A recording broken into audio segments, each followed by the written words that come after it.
तुम कायर हो, कायर। तुम सिर्फ बातें कर सकते हो, सिर्फ बातें। तुम्हें कुछ नहीं आता है। तब है तो कुछ करो, करो कुछ। तुम्हें मेरी आवाज आ रही है? अगर मेरी आवाज आ रही है तो जैसा मैंने कहा है तुम्हें करना होगा। मार दो उसे। मेरा कहा मानो, और जो मैंने कहा है वो करो तो करो। मार दो उसे। योर ऑनर, सारे गवाह और सबूत यही साबित कर रहे हैं कि खून प्रीतिका ने ही किए हैं। नहीं, जज साहब, ये सब झूठ है। झूठ तो आप बोल रही हैं प्रीतिका जी, खून आप ही ने किए हैं। नहीं जज साहब, मैं बेकसूर हूँ जज साहब, निर्दोष हूँ मैं। Your honour, your honour. हाँ, मैं सुन रहा हूँ। बोलो, क्या कहना है तुम्हें? योर ऑनर, मेरे फाजिल दोस्त नीलेश जी के पास अपने डिफेंस में पेश करने के लिए कुछ है ही नहीं। कोर्ट का कीमती वक्त जाया न किया जाए। योर ऑनर, कोर्ट का वक्त बेशक कीमती है, लेकिन उससे भी कहीं ज्यादा कीमती है एक बेकसूर इंसान की जिंदगी। मैं साबित कर दूंगा। मेरा कहा मानो, और जो मैंने कहा है वो करो। ऑर्डर। फैसला सुनाने से पहले अदालत 2 घंटे के लिए स्थगित की जाती है। That's all.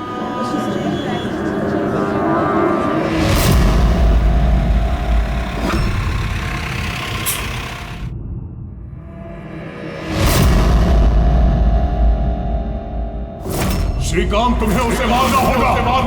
कर सकते हो ये, उसे जिंदा रहने का कोई हक नहीं है। उसका मरना जरूरी है। मार दो उसे।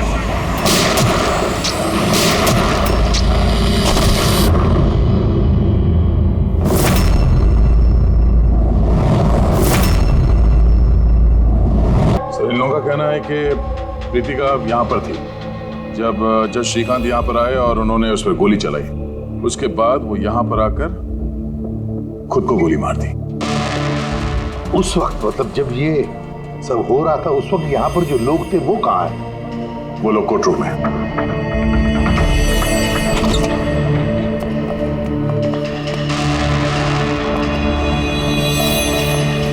जरा डिटेल में बताइए क्या हुआ यहाँ पर।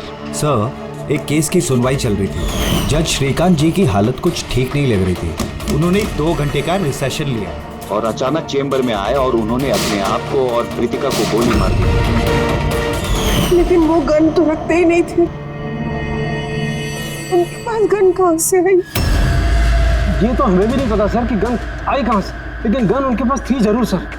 तो गन का इंतजाम पहले से कर रखा है। लगता है जज साहब ने पूरी प्लानिंग की थी कृतिका का खून करने की। लगता तो ऐसे ही है। वैसे जज साहब की इस केस में कोई पर्सनल इन्वॉल्वमेंट थी? नहीं सर, ऐसा तो कुछ भी नहीं था। कृतिका के साथ कोई व्यक्तिगत दुश्मनी? जज साहब तो बहुत ही सुलझे हुए इंसान थे सर। केस के हर एक पहलू पर बहुत ही बारीकी से गौर करते थे सर। मुझे पिछले कई दिनों से लग रहा था कि कुछ न कुछ गलत जरूर है उनके साथ। मैम, क्या जज साहब की तबीयत ठीक नहीं थी? वो तो मुझे नहीं पता, लेकिन हाँ, उनको कुछ अजीब सी आवाजें सुनाई दे रही थी। वो सब हम एक बार। आ जाइए श्रीकांत, खाना लगा रही हूँ।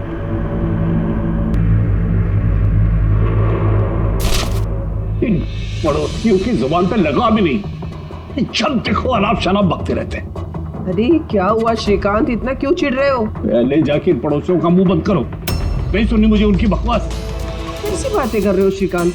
पड़ोसी के बेचारे पिछले 1 महीने से लंदन गए हुए हैं और उनकी आवाज यहाँ तक कैसे आ सकती है? कुछ भी बात कर रहे हो आप श्रीकांत। कौशल, पता नहीं श्रीकांत को क्या हो गया है, कुछ अजीब सा बिहेव कर रहे हैं। और पता है तुम्हें, उसे पड़ोसियों की आवाज सुनाई दे रही है जबकि वो घर बंद है, वहां पे कोई नहीं है। किसे बता रही हो? किसे बता रही हो? और तुम क्या समझती हो? तुमसे झूठ बोल रहा हूं मैं? पूरा बात ऐसे, नाटक बंद करो। बताओ, तुम लोगों ने इस घर में क्या छुपा रखा? बताओ मुझे, बताओ। मैं सब जानता हूं, सब जानता हूं। तुम मुझे पागल बनाने की कोशिश कर रही हो ना? हैं? श्रीकांत, ये तुम्हें क्या हो गया है? हाँ? अपनी हालत देखो क्या बना के रखी है। पर यहाँ पे कोई नहीं है, किसकी आवाज सुनाई दे रही है तुम्हें? सुनाई दे रही है, मुझे उनकी आवाज़ सुनाई दे। यही है, लेकिन मैं किसी की नहीं सुनूंगा, किसी की नहीं सुनूंगा। कहीं उन्हें कोई दिमागी बीमारी तो नहीं थी? नहीं सर, 15 अप्रैल तक तो ठीक थे, लेकिन हम रेड कैंडी हॉस्पिटल गए थे ना, उसके बाद ये सब कुछ होने लगा था उनके साथ। Red candy hospital? जी सर, इस हॉस्पिटल में चल के पता करते हैं कैसा क्या हुआ था वहां पे कि ये जज साहब अचानक ऐसा बर्ताव करने लगे। सर, इस केस में आखिर बचा ही क्या है? जिस आदमी ने खून किया उसी ने अपने आप को मार लिया। वही तो पता लगाना है ना फ्रेडी, वही तो पता लगाना है कि एक जज ने अपने सामने वाले आरोपी को गोली क्यों मार दी, खून क्यों किया, और तो और उसके बाद में अपने आप पर भी गोली चलाई। क्यों?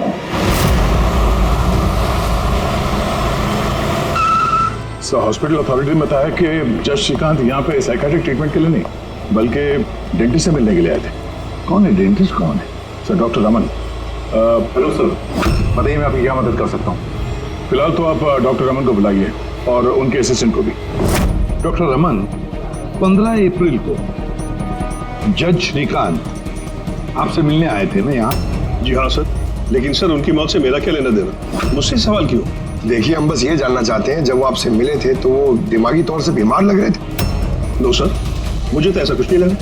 सर, उनको दिमाग की कोई बीमारी नहीं है और 9 साल से डॉक्टर रमन के पेशेंट है वो। 9 साल से?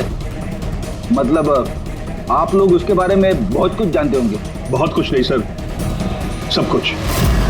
कुछ और क्या जानते हैं, जरा बता सकते हैं? सर, अभी बताने के लिए तो सिर्फ इतना ही है कि वो बहुत शॉर्ट टेम्पर्ड थे, बहुत जल्दी उन्हें गुस्सा आ जाता था, but he was not delusional. अगर उन्हें कोई दिमागी बीमारी नहीं थी तो फिर उन्हें वो आवाजें क्यों सुनाई दे रही थी? क्या हुआ क्या था उन्हें? पर सर, आप इसमें मेडिकल एक्सप्लेनेशन क्यों ढूंढ रहे हैं? हम लोग इतने मेडिकल एक्सप्लेनेशंस क्यों ढूंढ रहे हैं? दया, कोई भी आम इंसान ऐसे ही अचानक से उठकर किसी पर गोली चलाता है, क्या ये नॉर्मल हो सकता है? नहीं, कुछ ना कुछ तो गड़बड़ जरूर है, कुछ तो हुआ है, पर क्या?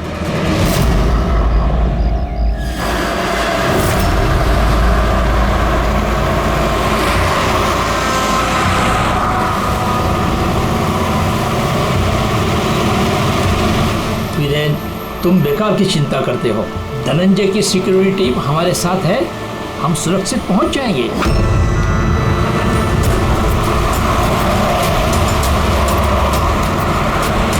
वो बात तो ठीक है, लेकिन आपको धमकियां मिल रही हैं। देखो वीरेन, हमारे कामों में धमकियां मिलती रहती है और ऐसी धमकियों से मुझे डर नहीं लगता है। देखो, डर तो मुझे भी नहीं लग रहा, क्योंकि मुझे धनंजय और उसकी टीम पे पूरा भरोसा है।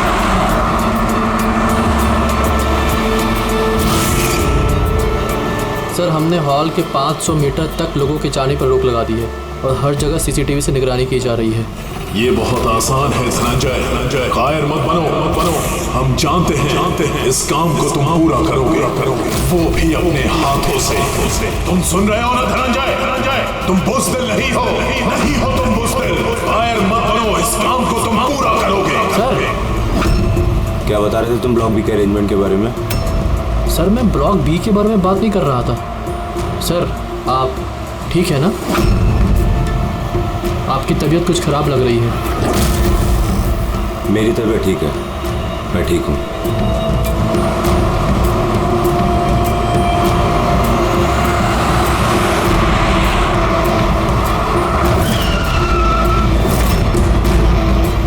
धनंजय, तुम्हें उसे मारना होगा। मार दो धनंजय, मार दो। गाड़ी रोको।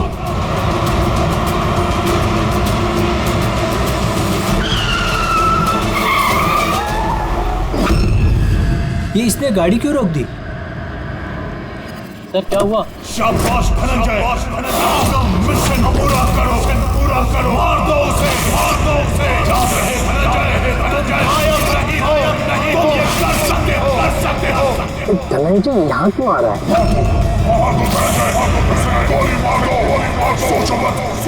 मैं देखता हूँ। ओके। क्या बात है धनंजय, गाड़ी क्यों रुकवा दी?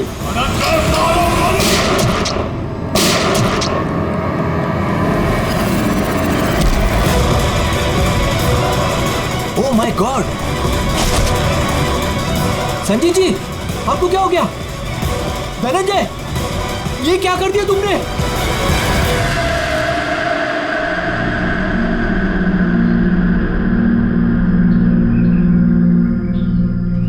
नेताजी के सिक्योरिटी का इंचार्ज वही था? जी सर, धनंजय जी वही इंचार्ज थे। कमाल है सर, जिसे बॉडीगार्ड रखा है उसी ने मार दिया। नेताजी को मारने की कोई खास वजह? सर ये तो धनंजय जी ही बता पाएंगे। इसे एक बात बताओ, गोली अंदर मारी या बाहर से? सर बाहर से मारी, कार के।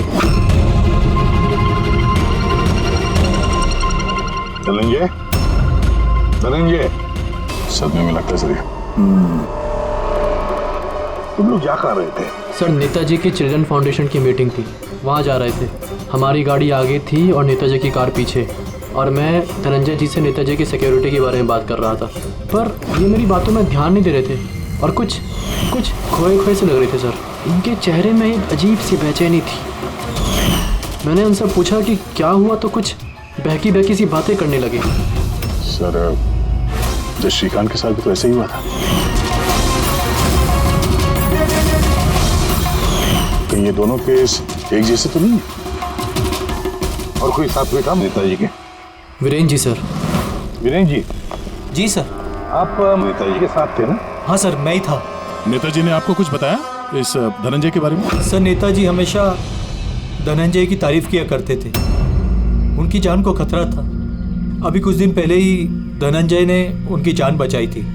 बड़ी अजीब बात है सर, कुछ दिन पहले जिस आदमी ने नेताजी की जान बचाई, आज उसी ने उनका खून कर दिया। एक गोली मारने के बाद धनंजय ने भागने की कोशिश की? नहीं सर, खुद को गोली मारने की कोशिश की थी सर। बड़ी मुश्किल से सिक्योरिटी वालों ने उन्हें रोका था सर। कमाल है सर, जज श्रीकांत ने खून करने के बाद अपने आप को गोली मार दी और इसने भी अपने आप को गोली मारने की कोशिश की। काम करते हैं, धनंजय को ब्यूरो ले चलते हैं, वहीं से उससे पूछताछ करेंगे। और फिर एक बात समझ में नहीं आ रही है दया, खून करने के बाद खूनी अपने आप को गोली मार लेता, क्यों?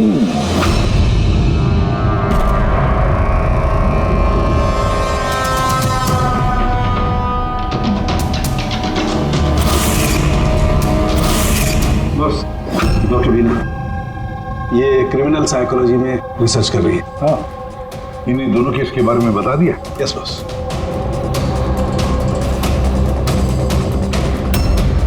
मेरा बेटा कहाँ है?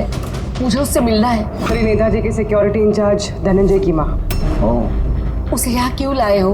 देखिए, आपके बेटे ने नेताजी का खून किया है। जी नहीं, मेरा बेटा किसी की हत्या नहीं कर सकता। वो तो खुद बीमार है, उसकी दिमागी हालत ठीक नहीं है। क्या बीमारी है आपके बेटे को? पिछले कुछ दिनों से उसे कुछ आवाजें सुनाई देती है।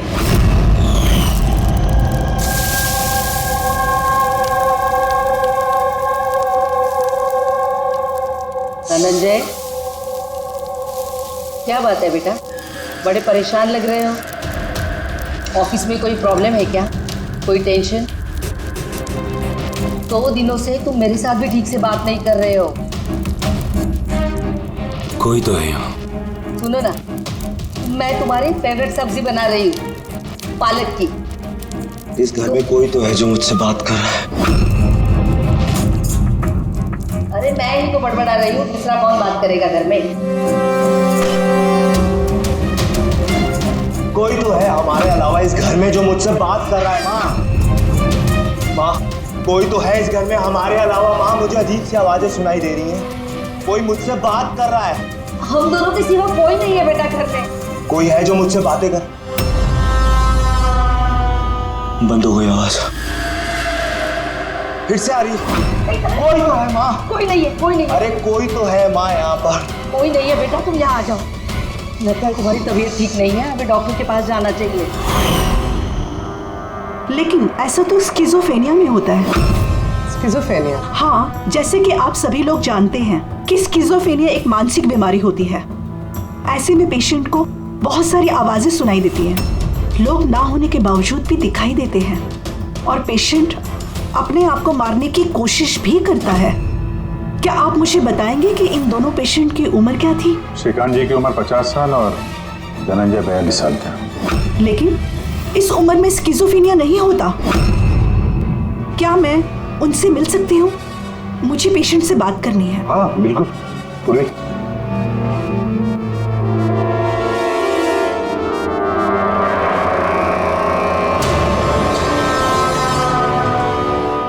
धनंजय, तुमने संजीत को क्यों मारा? मैं कुछ पूछ रही हूँ। धनंजय, तुमने संजीत को क्यों मारा? मुझे कुछ आवाजें सुनाई दे रही थी, वो मुझे उकसा रही थी। कह रही थी कि मैं बुज़दिल हूँ, कायर हूँ, मैं किसी का खून नहीं कर सकता। और उस आवाज ने मुझे इतना उकसाया कि मैंने खून कर दिया।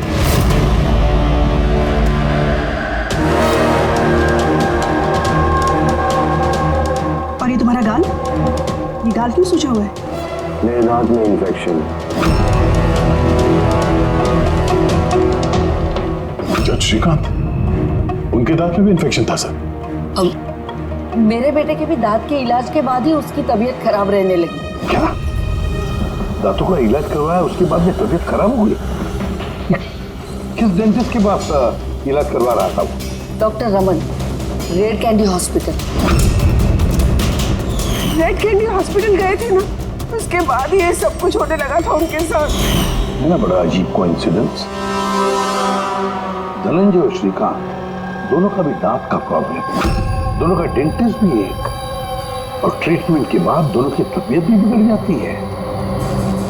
ये कैसा कोइंसिडेंस? गड़बड़ है, बहुत बड़ी गड़बड़ है। इस धनंजय और जज श्रीकांत के दांतों का एक्सरे निकलवाओ, पता तो चले सारा चक्कर है क्या।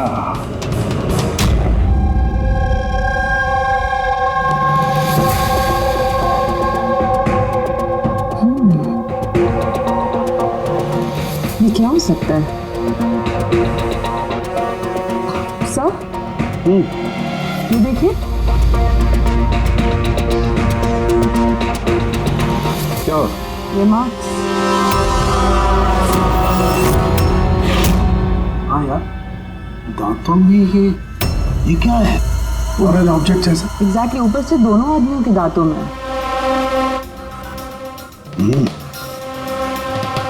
दोनों आदमियों के दांतों में कुछ फॉरेन बॉडी जैसा कुछ। क्या हो सकता? तारिका, एक काम करो, एसीपी साहब को फोन कर दो, उन्हें बोल दो कि केस की जड़ मिल गई है।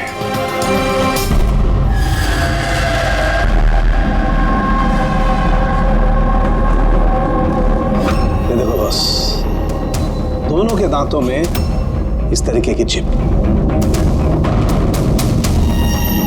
ये तो बग है। हाँ, ये बग ही है। सर, ये तो जासूसी में इस्तेमाल होने वाला ट्रांसमीटर जैसा कुछ है। बॉस, इसके जरिए ही श्रीकांत और धनंजय को वो आवाजें सुनाई देती थी। तो ये चिप ट्रिगर का काम कर रही थी। इसी के जरिए वो उकसाने वाली आवाजें उनके कानों तक पहुंच रही थी और वो लोग किसी की जान तक लेने को मजबूर हो गए। मुझे तो लगता है ये काम डॉक्टर रमन का ही है। उन्होंने ही दांतों की ट्रीटमेंट की थी। पूछताछ करनी पड़ेगी डॉक्टर रमन से, और एक एक्सपर्ट को भी बुलाओ। ट्रांसमीटर के बारे में पूरी जानकारी लेते हैं उससे। डॉक्टर रमन, दांत में ट्रांसमीटर लगाने का काम कब से शुरू कर दिया आपने? ट्रांसमीटर? हाँ, किस ट्रांसमीटर की बात कर रहे हैं आप सर? उसी ट्रांसमीटर की बात कर रहे हैं जो जज श्रीकांत और सिक्योरिटी ऑफिसर धनंजय के दांत में फिट किया गया था। देखिए, मेरा यकीन कीजिए, मैंने कोई ट्रांसमीटर नहीं लगाया है। ये क्या बकवास कर रहे हैं आप? डॉक्टर साहब, दांतों में ट्रांसमीटर क्यों लगवाएंगे? सर, आप हमारे हॉस्पिटल को बर्बाद करने पे तुले। डॉक्टर रमन हमारे हॉस्पिटल के जिम्मेदार डॉक्टर हैं सर। ये इस तरह का काम हरगिज नहीं कर सकते। और इस तरह का काम यहाँ पे हुआ तो है। हमें श्रीकांत और धनंजय के दांत से ये ट्रांसमीटर मिला है। और इन्हीं ट्रांसमीटर्स की वजह से वो दोनों भी सिजोफ्रेनिक बन गए। सर वो दोनों मेरे बहुत पुराने पेशेंट हैं। श्रीकांत 9 साल और धनंजय 2 साल। सर भला मैं अपने पेशेंट के साथ ऐसा क्यों करूं? ये तो आप बताइए ना, क्यों लगाया ट्रांसमीटर? मेरा यकीन कीजिए, मैंने कोई ट्रांसमीटर नहीं लगाया। क्योंकि डॉक्टर रमन के पास ट्रांसमीटर बनाने और उससे मोलार इम्प्लांट्स की ट्रेनिंग ही नहीं है। ये सिर्फ डॉक्टर हैं, दांतों के अच्छे डॉक्टर। और सर हम यहाँ पे दांत लगाते हैं, बनाते नहीं। दांत तो बाहर से ऑर्डर देने पे आता है। कहाँ से ऑर्डर करते हैं आप ये दांत? डेंजा बायोकेयर। डेंजा बायोकेयर। रेडी पंकज, डॉक्टर रमन की चेम्बर्स अच्छी तरह से चेक करो, एक एक कोना छान मारो। और कितने लोगों के दांत इम्प्लांट किए हैं? जी लगभग 20 लोगों का। अच्छा, तो सभी लोगों के नाम और पता चाहिए हमें। दया हो सकता है इन 20 लोगों की जान को खतरा हो।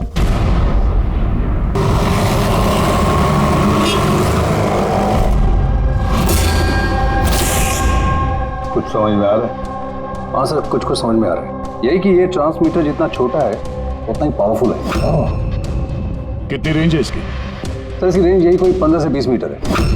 यानी अगर इस ट्रांसमीटर से किसी को कम्युनिकेट करना है तो उसे 15 से 20 मीटर के दायरे में रहना होगा। इसकी फ्रीक्वेंसी हम लोग ट्रैक कर सकते हैं? बिल्कुल ट्रैक कर सकते हैं, लेकिन उसके लिए हमें पहले ये जानना होगा कि ये ट्रांसमीटर कितने हर्ट्ज पे काम करता है। तो पता लगाओ कितने हर्ट्ज पे काम करता है ये, क्योंकि फ्रीक्वेंसी हमारे लिए बहुत जरूरी है।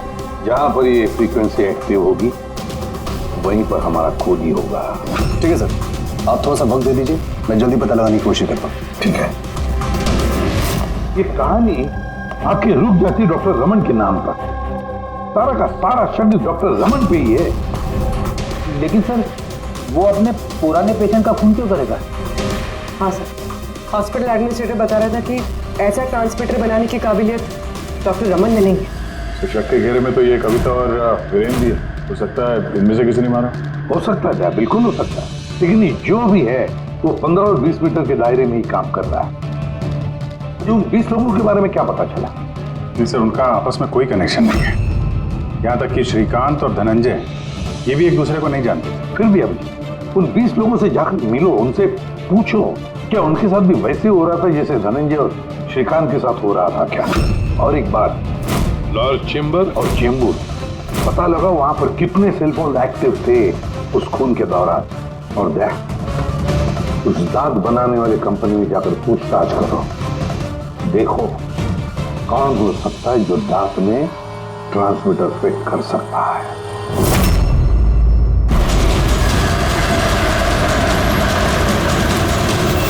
विनय आपका ही नाम है? जी हाँ, मेरा ही नाम है। सॉरी मैंने आपको पहचाना नहीं। हम CID से। सर मुझसे कोई गलती हुई क्या? नहीं, अब गलती नहीं हुई। एक्चुअली एक केस के सिलसिले में हम कुछ पूछताछ करने आए। आपके दांतों में कुछ प्रॉब्लम थी ना? हाँ, ये इलाज कहाँ कराया था आपने? रेड किडी हॉस्पिटल। इलाज के बाद से कोई कुछ तकलीफ हुई? I mean, कुछ अजीब अजीब आवाजें सुनाई देती हों या जैसे कोई ऑर्डर दे रहा है कुछ करने के लिए? नहीं, ऐसा तो कुछ नहीं हुआ, लेकिन 1-2 बार दर्द हुआ था। वो तो नॉर्मल है, दांत लगवाएंगे तो थोड़ा बहुत दर्द तो होगा ही। ठीक है, अगर ऐसी कोई तकलीफ हो तो फौरन हमें बताइएगा। और हाँ, किसी अनजान आदमी के बहकावे में नहीं आना और किसी के बुलाने पे किसी अनजान जगह नहीं जाना है। ओके जी, ध्यान रखिएगा। जी सर। डॉक्टर रमन बहुत अच्छे हैं। दांत लगाने के बाद से मुझे जरा सी भी तकलीफ नहीं है। आपको कोई आवाजें सुनाई दे रही? क्या मतलब है इसका? नहीं, जिन जिन लोगों को भी डॉक्टर रमन ने दांत लगाए उनमें से कुछ लोगों को अजीब सी आवाजें सुनाई दे रही हैं। मेरे साथ तो ऐसा कुछ भी नहीं हुआ है। अच्छा, अगर ऐसा कुछ भी हो आपके साथ तो आप हमें प्लीज इन्फॉर्म करिएगा। या श्योर। आप लोग यहाँ पे दांत बनाते हो या मिनिएचर ट्रांसमीटर? क्या मतलब सर? मतलब ये कि यहाँ पे दांतों में ट्रांसमीटर फिट किए जाते हैं, खून करने की साजिश रची जाती है यहाँ पे। हा? नहीं सर, आप लोगों को गलतफहमी हो गई है। हम इस तरह के इलीगल काम नहीं करते हैं। इलीगल काम हुआ है यहाँ पे। ये देखिए, रेड कैंडी हॉस्पिटल में आप लोगों ने दांत भेजे थे ना? जी हाँ मैडम। उसके अंदर ट्रांसमीटर फिट किए गए थे। जज श्रीकांत और सिक्योरिटी ऑफिसर धनंजय, उनके दांत यहीं पे बने थे ना? एक मिनट से मैं चेक करता हूँ।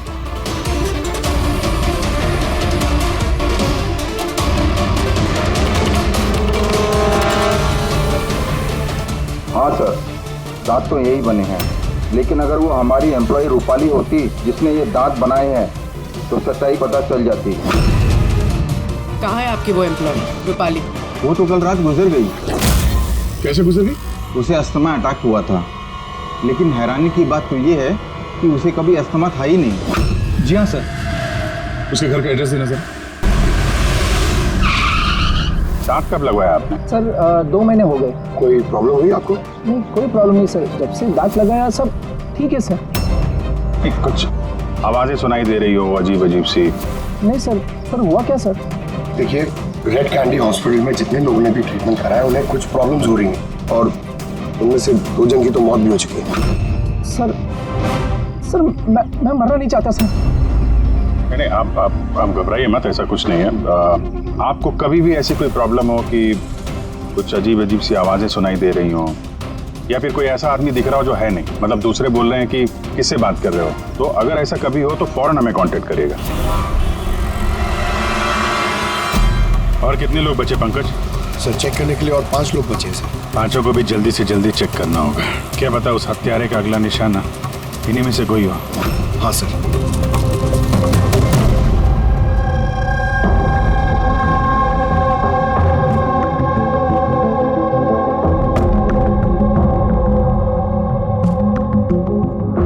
हाँ भाई, पता चला कि नहीं कुछ? सर मैं ऑलमोस्ट पहुंच गया, बस थोड़ी सी देर और सर। जज श्रीकांत और संजीत का संबंध है सर। अच्छा, कैसा संबंध? सर ये केस फाइल देखिए। 2009 में एक डॉक्टर रिसर्च कर रहे थे, लेकिन उसकी ग्रांट नेताजी संजीत ने कैंसिल कर दी। और इस डॉक्टर का प्रैक्टिस करने का लाइसेंस कैंसिल किया नेताजी संजीत ने, और उसे सजा सुनवाई जज श्रीकांत। नाम है डॉक्टर ललित। सर ये डॉक्टर ललित है कौन? पता लगाना पड़ेगा ये डॉक्टर ललित है कौन और किस बात पर रिसर्च कर रहा था। तो आपकी बेटी ने टूथ इम्प्लांट करवाया था? हाँ, अभी 2 दिन पहले ही कराया था इम्प्लांट रेड कैंडी हॉस्पिटल से। सर जिस दिन से टूथ इम्प्लांट करवाया है अजीब अजीब बातें करती है और बहुत डरी हुई भी है। मॉम, क्या हुआ, कुछ चाहिए? कोई आया क्या घर में? कोई भी तो नहीं। नहीं मॉम, कोई तो है घर में। मैं हूँ, तुम हो और पापा तो हांगकांग में है, और कोई आएगा तो बेल बजाएगा ना। बेल भी तो नहीं बजी है। पता नहीं मॉम क्या हो रहा है, जब से सोकर उठी हूँ ऐसा लग रहा है कि घर में कोई है और मेरे बारे में अजीब अजीब सी बातें कर रहे हैं मुझसे। समझ में नहीं आ रहा है। मेरी तबीयत तो ठीक है। कोई सपना देखा क्या? नहीं मॉम, कोई सपना नहीं देखा। लगता है मेरे कान बज रहे हैं। मॉम प्लीज एक काम करो, मुझे एक कप चाय दे दो मेरे रूम में, मेरा सर घूम रहा है। तो अभी जिया कहाँ है? उसे मैंने साइकियाट्रिस्ट के पास भेजा है, सैंड्रा। देखिए आप उस साइकियाट्रिस्ट का एड्रेस दीजिए, हमारा अभी उससे मिलना बहुत जरूरी है। नंबर ले लो। जिया, आज तुम्हें वो काम खत्म करना है। तुम्हें उसे किसी भी हालत में मारना है। जिंदा मत छोड़ना उसे, मार दो उसे। आज उसका अंत होना ही चाहिए।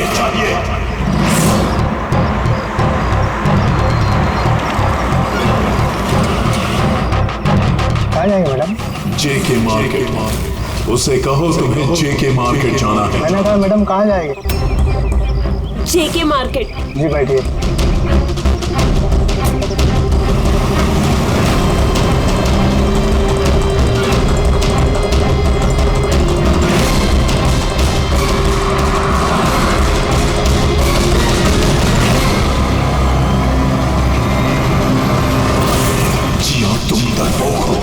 डरपोक हो तुम, कुछ नहीं कर सकती तुम। एक नंबर की डरपोक हो। मैं डरपोक नहीं हूँ और मैं किसी को नहीं मार सकती। मैडम आपने मुझसे कुछ कहा? हाँ, अब नहीं, मैंने कुछ नहीं कहा। नहीं, कुछ नहीं कहा मैंने। मैं कहाँ बात कर रही हूँ?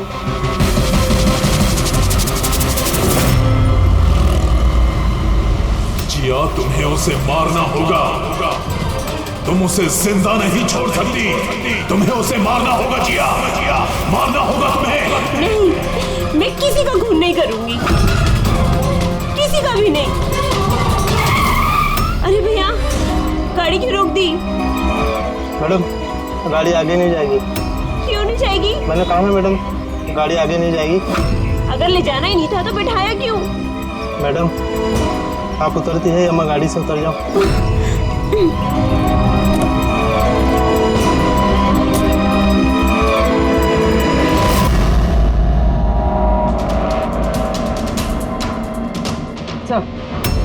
सर, वॉचमैन और पड़ोसी बता रहे थे कि रूपाली यहाँ 3 महीने पहले शिफ्ट हुई थी और अकेली रहती। फिर चेक करते हैं अच्छी तरह से।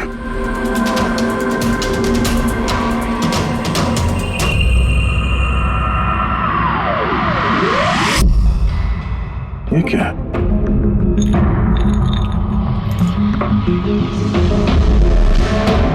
इतने सारे एयर ट्रांसमिटर्स।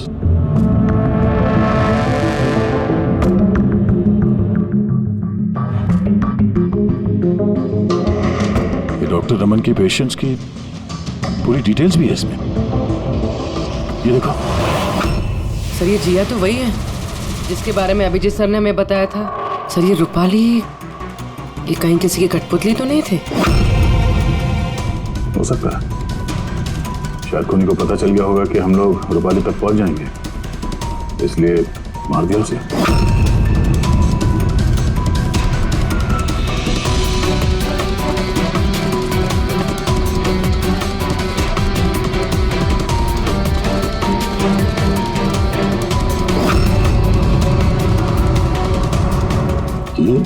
ये नेताजी, संजीत, वीरेन और जिया, इन तीनों के चेहरे पे रेड सर्कल। नेताजी के चेहरे पे क्रॉस मारा हुआ। नेताजी तो मारे गए, अब बचे ये वीरेन और ये जिया। मतलब अगला नंबर इनका है।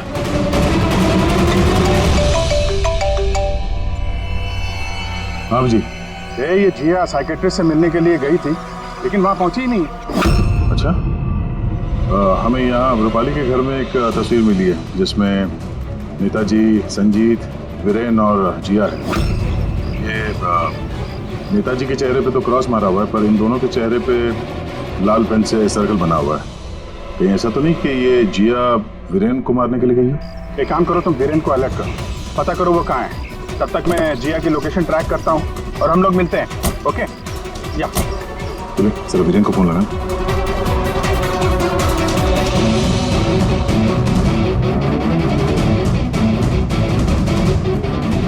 सर, वीरेन का फोन तो बंद है। मिल गया। हाँ सर, ये ट्रांसमीटर 1.8 मेगाहर्ट्ज से 2 मेगाहर्ट्ज के बीच में काम करता है। ग्रेट, 1.8 मेगाहर्ट्ज से 2 मेगाहर्ट्ज पर। हाँ सर। मेरी बात ध्यान से सुन लो।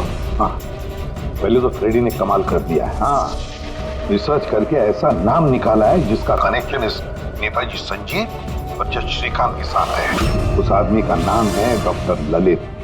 हाँ, डॉक्टर ललित। यस, मुझे तो ये डॉक्टर ललित ही बहुत गड़बड़ लग रहा है दया।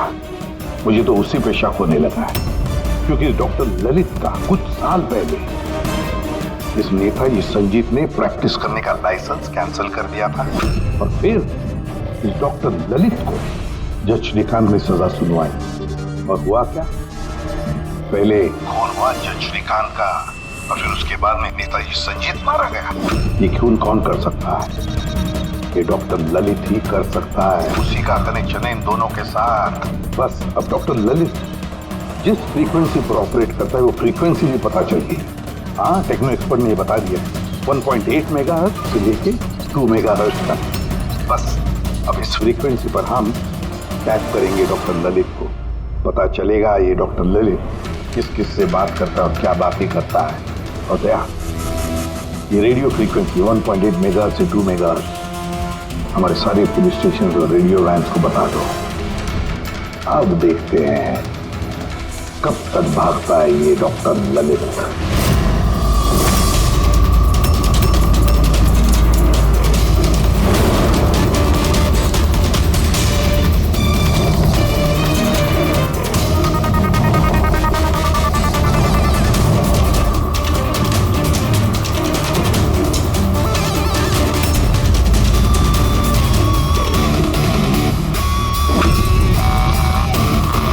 इस फ्रीक्वेंसी पे कोई हरकत नजर नहीं आ रही। जब भी बोलेगा पकड़ा जाएगा। पूरी मुंबई इस फ्रीक्वेंसी को हर 5 किलोमीटर में ट्रैक कर रही है। अगर जिया वीरेन को मारने निकली है तो वो खूनी 1.8 या 2 पे जरूर आएगा।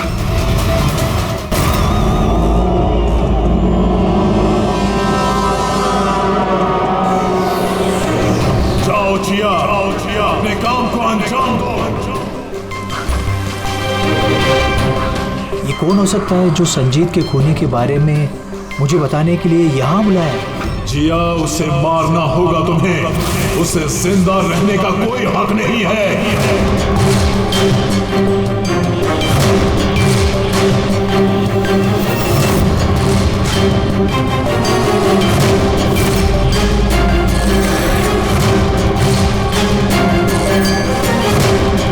ज्यादा सोचो मत, मार दो जिया, उसे मार दो, उसे जिंदा रहने का कोई हक नहीं है। उसकी तरफ देखो, पहचानो उसे, वो तुम्हारे सामने है। उसे जिंदा रहने का कोई हक नहीं। उसी की आवाज है। फ्रीक्वेंसी लोकेट करो। देखो, अपनी बैग से गन निकालो।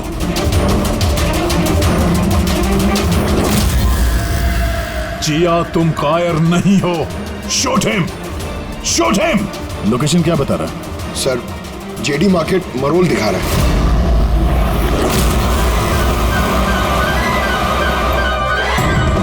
Come on, जिया, मारो उसे। सर, ये क्या हो रहा है? ये मुझे क्यों मारना चाहती थी? किसी ने मुझे फोन करके बुलाया कि संजीत की खूनी के बारे में बताने वाली थी। घबराइए नहीं, ये सब एक प्लान था। आप अभी सेफ हैं, आप जा सकते हैं। Okay sir, thank you. तो खूनी यहीं कहीं होगा। भीड़ में मिक्सअप हो गया है। सिग्नल यहीं है, देखते हैं।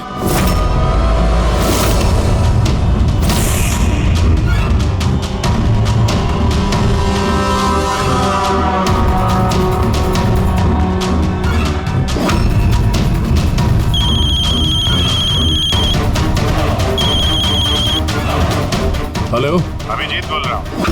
कभी हमसे भी मिल लिया करो। अरे इधर उधर क्या देख रहा है? तेरे पीछे हो। डॉक्टर ललित।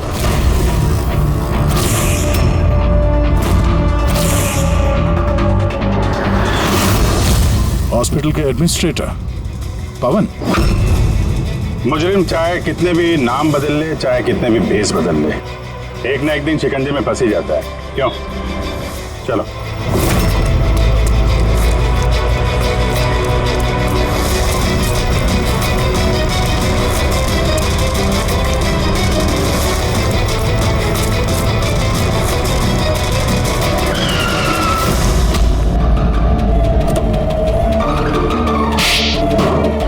जज श्रीकांत और नेताजी संजीत, इन लोगों का खून क्यों करवाया तुमने? उसे बदला लेना चाहता था। बदला? लोगों ने मेरी जिंदगी बर्बाद कर दी थी। कैसा बदला? मैं एक होनहार डॉक्टर हूँ। मैं स्किज़ोफ्रेनिया नाम की बीमारी पर उसके ट्रीटमेंट के लिए एक्सपेरिमेंट कर रहा था, वो भी वर्थलेस लोगों पर। मेरी असिस्टेंट जिया ने एचओडी वीरेन को कंप्लेन कर दी और एचओडी वीरेन ने नेताजी संजीत से मेरी ऑफिशियल कंप्लेन कर दी। और नेताजी संजीत ने तुम्हारा ये एक्सपेरिमेंट रुकवा दिया? हाँ, मेरा प्रोजेक्ट बीच में ही रुक गया। तो फिर जेल किस लिए गए थे तुम? मेरी लापरवाही की वजह से एक आदमी की मौत हो गई थी। जज श्रीकांत ने मुझे बिना कुछ सोचे समझे 10 साल की सजा दे दी। मेरे डॉक्टर होने का रुतबा छीन गया मुझसे। तो इन लोगों को मार के अपना खोया हुआ रुतबा हासिल कर रहे थे तुम। रमन और रूपाली, इन दोनों का क्या इन्वॉल्वमेंट था? जेल से बाहर आने के बाद मैंने अपने दुश्मनों को ट्रैक करना शुरू कर दिया। मैं उनके अंदर एक डिवाइस फिट करना चाहता था जिससे उनको कुछ पता ना लगे। डॉक्टर रमन और रूपाली मेरी इसमें मदद कर रहे थे। उन लोगों ने कैसी मदद की? जब श्रीकांत और जिया को दांतों में प्रॉब्लम थी, वो अपने चेकअप के लिए डॉक्टर रमन के क्लिनिक पे जाते थे। नेताजी संजीत के दांतों में कोई प्रॉब्लम नहीं थी, बल्कि उनके बॉडीगार्ड धनंजय को दांतों में प्रॉब्लम थी। मैंने उसे फ्री डेंटल चेकअप का लालच दिया और डॉक्टर रमन के क्लिनिक पे भेज दिया। डॉक्टर रमन ने उन्हें नया दांत लगाने की सलाह दी और मेरे कहने पे रूपाली ने उनके दांतों में डिवाइस फिट कर दिया। और रूपाली सब करने के लिए मान गई? हाँ, क्योंकि मैं रूपाली से प्यार करता था। हम दोनों ने मिलकर एक डेंटल क्लिनिक खोला था। रूपाली इस काम में मेरी मदद कर रही थी। तो फिर उसका खून क्यों किया तुमने? क्योंकि जब श्रीकांत और नेताजी के मरने से आप उस तक पहुंच जाते और वो मेरा नाम ले देती, इसलिए मैंने उसे हमेशा हमेशा के लिए चुप करा दिया। फिर बदला लेने के लिए क्या कुछ नहीं किया तुमने? इतनी सफाई से खून किए तो फायदा क्या हुआ? आखिर में पकड़े गए ना? मेरा मिशन किसी को मारना नहीं था सर, मैं बस अपने आप को जीनियस साबित करना चाहता था। तो चलते फिरते इंसानों को प्यार बना सकता। अगर यही दिमाग किसी अच्छे काम में लगाते तो आज मुजरिम नहीं बनते और जिंदगी भर जेल की सलाखों के पीछे सड़ते नहीं।